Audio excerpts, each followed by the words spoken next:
عليكم ورحمة الله وبركاته.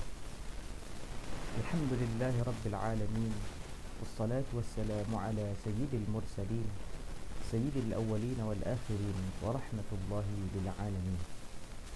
سبحانك لا علم لنا إلا ما علمتنا إنك أنت العليم الحكيم.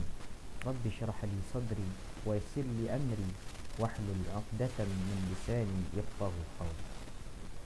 Teman-teman yang dimuliakan Allah Subhanahu wa taala, semoga teman-teman dalam keadaan sehat walafiat dan Allah beri kelancaran dalam menjalankan ibadah puasa. Allahumma amin ya rabbal alamin. Seperti biasa, untuk menemani hari-hari Ramadan yang sedang kita jalani ini, kita akan mengkaji kisah hidup, sejarah perjalanan panjang orang-orang yang mendapatkan kebahagiaan melalui lisan Rasulullah sallallahu alaihi wasallam, mendapatkan janji surga yang didamba-dambakan oleh setiap mereka yang beriman kepada Allah Subhanahu wa taala.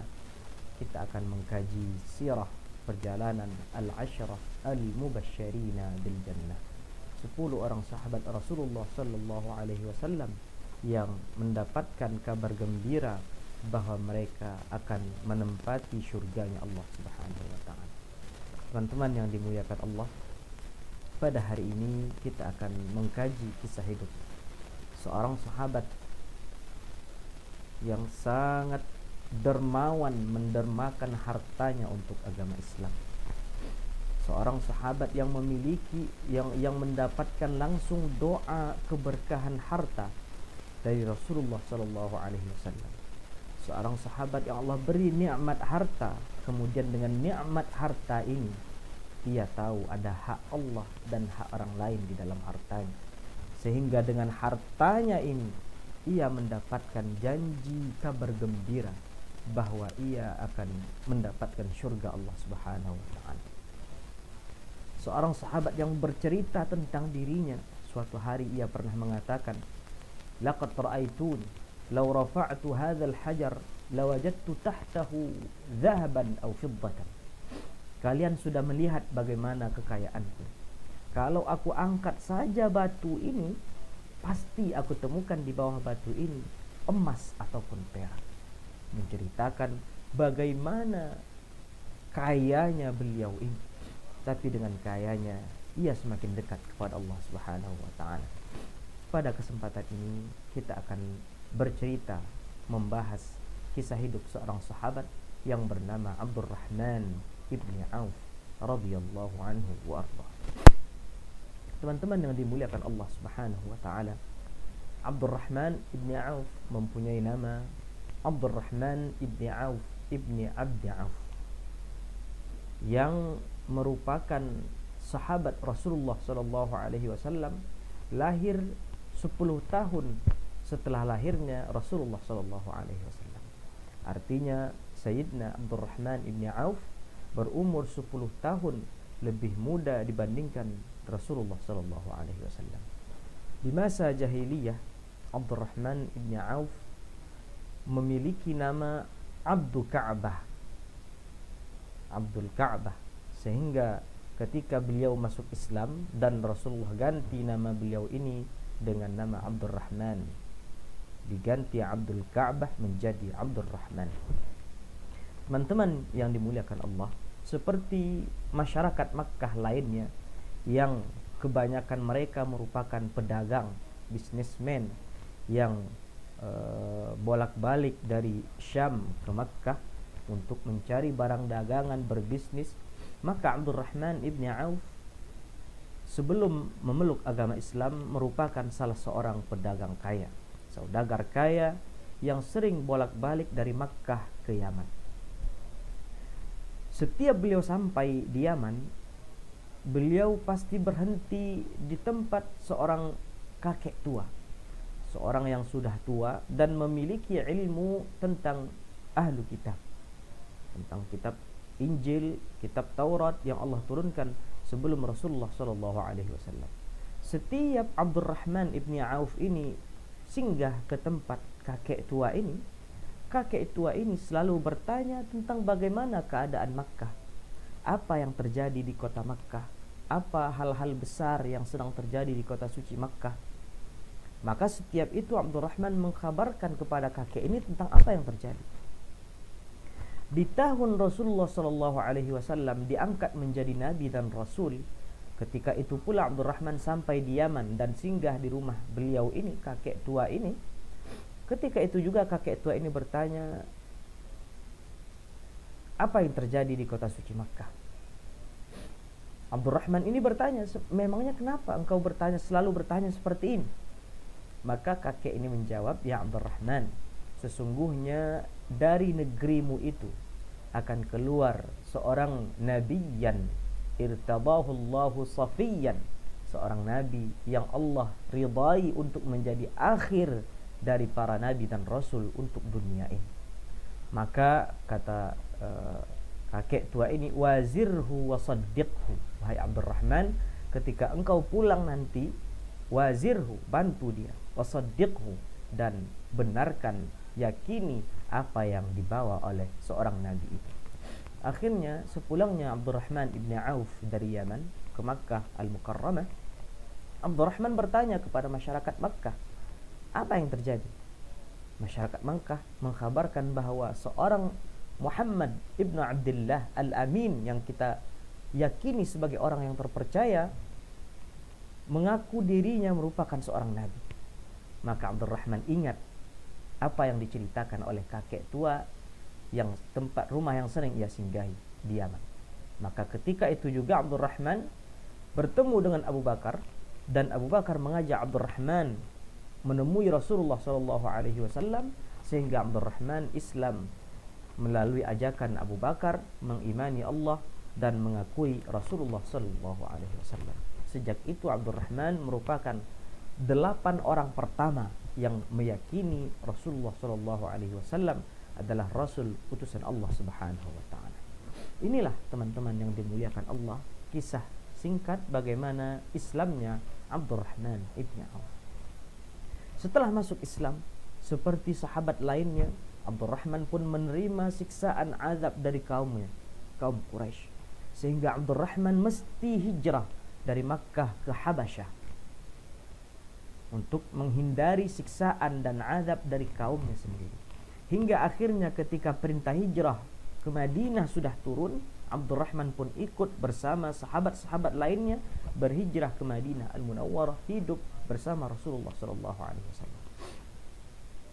Sampai di kota suci Madinah Al-Munawwarah, Rasulullah mempersaudarakan antara kaum Muhajirin penduduk Makkah dan kaum Ansar penduduk kota suci Madinah.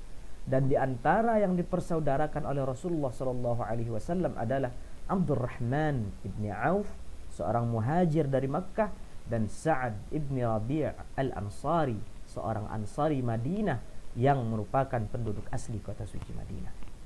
Setelah mereka Rasulullah persaudarakan, Sa'ad ibn Rabi' al-Ansari merupakan seorang yang paling kaya di antara kaumnya. Maka Sa'ad ibn Rabi' ini mengatakan, ya Abdurrahman ya akhi, inni aktsarul ansari malan, fanzur ila mali aqsimhu bainaka wa baini syatrain. Wahai saudaraku Abdurrahman ibn Auf, aku merupakan orang yang paling kaya di antara kaumku ini. Maka lihatlah, ambillah hartaku ini, aku bagi 2, separuh untukku dan separuh lagi untukmu. Waliya zaujatain, dan aku mempunyai 2 orang istri, wahai saudaraku. Lihat, antara 2 orang istriku ini, ayyatahuma a'jabu ta'jabuha utalliquha hatta tatazawwajaha. Silakan engkau pilih di antara 2 istriku ini. Siapa yang membuatmu ta'jub, beritahu aku akan talak dia, dan silahkan engkau menikahinya. Inilah bagaimana pengorbanan seorang Sa'ad ibn Rabi' al-Ansari ketika Rasulullah sudah persaudarakan antara hati yang murni ini, hati yang suci menerima perintah Rasulullah SAW ini, memberikan semua yang ia miliki untuk saudaranya Abdurrahman ibn Auf radhiyallahu anhu. Tapi kita lihat apa respon Abdurrahman ibn Auf. Apakah ketika ia menerima tawaran yang sangat menggoda dari saudaranya Sa'ad bin Rabi'in, Abdurrahman ibn Auf begitu saja menerima apa yang ingin diberikan oleh Sa'ad bin Rabi'? Apa kata Abdurrahman ibn Auf? Hati yang mulia ingin memberi bertemu dengan hati yang mulia dalam persaudaraan pula. Apa kata Abdurrahman ibn Auf? Barakallahu laka fi malik wa ahlik dullani ala suq. Kata Abdurrahman ibn Auf, semoga Allah beri keberkahan di dalam harta dan dalam keluargamu wahai saudaraku. Tapi terima kasih. Terima kasih, aku merasa mulia dengan penawaran engkau ini, tapi aku tidak butuh itu semua. Dullani ala suq, tunjukkan aku di mana pasarnya Madinah ini, supaya aku bekerja, supaya aku mencari nafkah, supaya aku berusaha dengan tanganku sendiri, sehingga dengan usahaku sendiri aku mendapatkan harta, dengan usahaku sendiri aku pun akan mendapatkan istri. Hati yang mulia ingin memberi bertemu dengan hati yang mulia dalam persaudaraan. Inilah yang terjadi teman-teman yang dimuliakan Allah ketika Abdurrahman ibn Auf Rasulullah SAW persaudarakan dengan Sa'ad ibn Rabi' al-Ansari radhiyallahu anhuma wa ardahum. Setelah Abdurrahman ditunjukkan pasar oleh Sa'ad ibn Rabi' al-Ansari, kemudian Abdurrahman ibn Auf bekerja di sana, berdagang, kemudian beruntung, memiliki harta banyak, sampai akhirnya Abdurrahman ibn Auf dengan usahanya sendiri ini merupakan salah seorang sahabat yang paling kaya yang memiliki harta yang banyak. Sehingga saking kayanya Abdurrahman ibn Auf, seperti yang kita sampaikan di awal tadi, laqad ra'aitu, kata Abdurrahman, law rafa'tu hadzal hajar lawajadtu tahtahu dhahaban aw fiddatan. Kalian sudah tahu bagaimana kayanya aku, kata Abdurrahman, setelah ia berusaha di pasar kota Madinah tadi. Kalau batu ini saja aku angkat, lawajadtu tahtahu dhahaban aw fiddatan, pasti aku temukan di bawah batu ini emas ataupun perak. Kayanya Abdurrahman bahkan suatu hari pernah bersedekah, berinfak di jalan Allah sebanyak 40.000 dinar zahab, 40.000 keping emas beliau sedekahkan kepada Allah dan kepada Rasulullah sallallahu alaihi wasallam. Teman-teman yang dimuliakan Allah Subhanahu wa taala. Tapi ternyata kayanya Abdurrahman ini, suksesnya Abdurrahman dari segi harta ini tidak membuat dia lupa kepada Allah Subhanahu wa taala. Tidak membuat dia berfoya-foya, tidak membuat dia hidup mewah, tidak membuat dia melupakan saudaranya. Suatu hari ketika Abdurrahman ibn Auf sedang berpuasa, ia pun ditawarkan oleh sahabat yang lain makanan untuk berbuka, yang ia sendiri sangat bernafsu ingin makan makanan yang sangat lezat ini. Nah, dalam keadaan puasa dan ingin waktu berbuka, melihat makanan yang enak pula. Tapi ketika ia ingin mengambil makanan yang ditawarkan oleh sahabat itu, apa katanya? Ustushhida Mus'ab ibnu Umair wa huwa khairun min. Kawanku Mus'ab sudah mensyahid di jalan Allah dan dia jauh lebih baik daripada aku, kata Mus'ab ibnu, kata Abdurrahman ibn Auf. Fakuffina fi burdatin. Mus'ab ini pun dikafankan hanya dengan satu helai pakaian saja. In ghuttat ra'sah badat rijlah. Yang pakaian pendek, selendang pendek ini kalau ditutup kepala Mus'ab, kakinya kelihatan. Wa in ghuttat rijlah bada ra'su. Dan kalau kakinya yang ditutupi, kepalanya yang kelihatan. Wastushhida Hamzah, Hamzah wa huwa khairun minni. Hamzah paman Rasulullah pun sudah syahid di jalan Allah dan dia jauh lebih baik daripada aku, kata Abdurrahman bin Auf. Fakuffina fi burdatin. Maka Hamzah ini pun dimakamkan, dikafankan hanya dengan sehelai selendang saja. Wa inni la akhsha wa busita lana minad dunya ma busit wa u'tina minha ma u'tina. Setelah itu Allah beri kita kemuliaan, Allah beri kita harta, Allah beri kita kenikmatan dunia, kata Abdurrahman bin Auf. Wa inni la akhsha an tu'ajjala lana hasanatuna. Aku takut, kata Abdurrahman, kebaikan kita akan Allah segerakan di dunia ini sebelum kita merasakan kebahagiaan itu di akhirat kelak.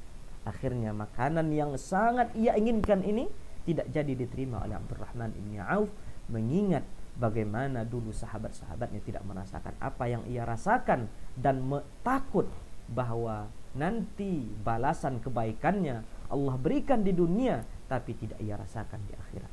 Teman-teman yang dimuliakan Allah Subhanahu wa taala, apa pelajaran singkat ibrah dari kisah Abdurrahman ibni Auf ini? Siapa bilang Islam melarang kita untuk menjadi orang kaya? Siapa bilang Islam melarang kita untuk menggenggam dunia? Islam mengajarkan kita zuhud, iya. Islam mengajarkan kita tidak cinta dunia, iya. Tapi Islam tidak mengajarkan kita untuk menggenggam dunia. Karena zuhud itu apa sebenarnya teman-teman yang dimuliakan Allah? Sifatun ma'allah, sifat kita bersama Allah Subhanahu wa taala. An takuna dunya fi aidina wa laysat fi qulubina.